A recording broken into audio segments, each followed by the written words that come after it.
Middle class की सबसे बड़ी प्रॉब्लम है पैसे की प्रॉब्लम।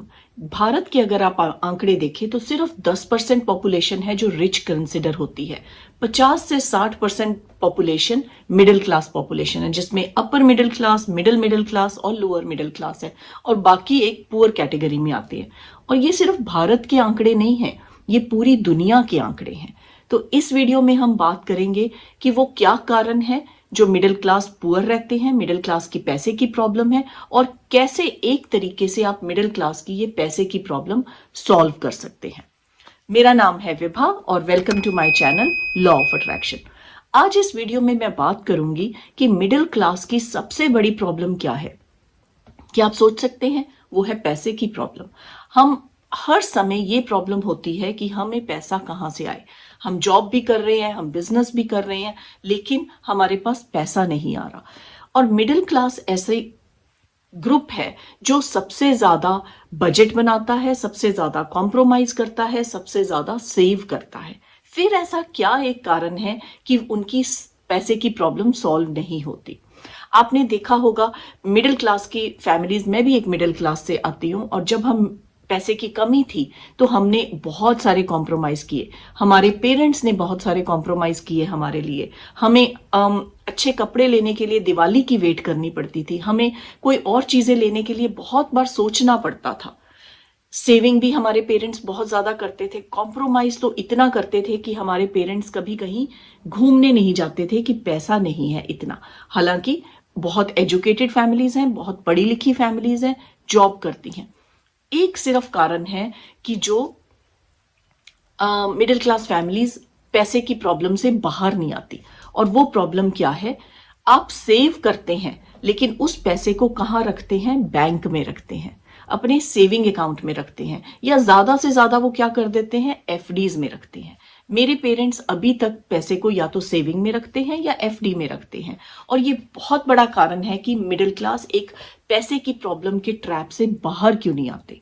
अगर आप कंपेयर करें रिच पीपल से, वो पैसे को ज्यादा स्पेंड करते हैं। आपने देखा होगा अपने रिच फ्रेंड्स और रिच लोगों को, अगर आपके कोई रिच फ्रेंड्स आसपास नहीं है तो आपने टीवी में या आपने सेलिब्रिटीज को देखा होगा वो कितना पैसा स्पेंड करते हैं।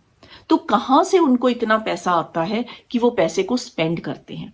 इसका एक बहुत बड़ा कारण है कि वो पैसे को बैंक में नहीं रखते, पैसे को सेविंग में और एफडी में नहीं रख के इन्वेस्ट करते हैं। इसको थोड़ा डिटेल में समझते हैं। अगर आप पैसे को बैंक में रखते हैं, सेविंग में रखते हैं, जैसे मैं यहाँ यूके में हूं, यहाँ सेविंग पे इंटरेस्ट कितना मिलता है? 0.2%, इससे ऊपर नहीं मिलता। तो पैसा बैंक में पड़ा पड़ा अपनी वैल्यू उसकी कम हो रही है। अगर आप इंडिया में पैसे को सेविंग में रखें तो कितना आपको इंटरेस्ट मिलता है? 2%, 3%।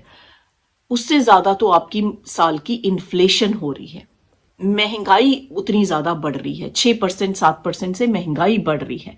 तो आपकी पैसे की वैल्यू कम हो रही है। आपने अगर 50,000, 1 लाख रखे हैं तो 2 साल के बाद वो कम होके 80,000 या 90,000 की वैल्यू के हो जाएंगे। उसका मतलब क्या है? जब आप देख रहे हैं महंगाई बढ़ रही है, पेट्रोल बढ़ रहा है, खाने पीने की चीजें बढ़ रही हैं, तो जो चीजें आप 100 रुपए की खरीद सकते थे अब वो 120 रुपए की है, 130 रुपए की है। तो पैसे की वैल्यू कम हो रही है। और अगर आप अपने पैसे एफडी में रखते हैं तो आपको 6 या 7% इंटरेस्ट मिल रहा है, और उतना तो आपकी इन्फ्लेशन हो जाती है। तो जितना पैसा आपको बढ़ रहा है, जितना आपको इंटरेस्ट मिल रहा है, उतनी पैसे की वैल्यू कम हो रही है। तो अल्टीमेटली क्या हुआ? आपको कोई रिटर्न्स नहीं मिले। आपकी जितनी इनकम आपने रखी थी वही रखी एफडी में। जो रिच लोग हैं, जो अमीर लोग हैं, वो क्या करते हैं? वो पैसे को सेव करते हैं। बहुत ज्यादा नहीं सेव करते, जैसे मिडिल क्लास लोग तो 40%, 50% सेव करते हैं। वो चाहे 20% सेव करें, चाहे 10% सेव करें, लेकिन उस मनी को री इन्वेस्ट करते हैं। और जब भी आप कहीं इन्वेस्टमेंट में री इन्वेस्ट करते हैं आपको मिनिमम 12-13% रिटर्न मिलती है।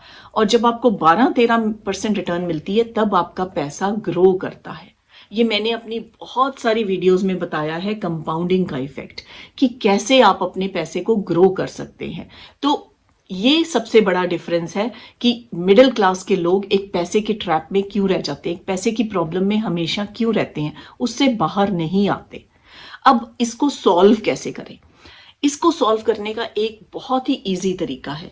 आपने देखा होगा मिडिल क्लास की फैमिलीज के जो बच्चे हैं, लड़के जो हैं वो जॉब में जाते हैं और लड़कियां या तो जॉब करेंगी या हाउसवाइफ बन जाएंगी। तो जब आप हाउसवाइफ बनती हैं तो हाउसवाइफ के पास इतनी पावर है।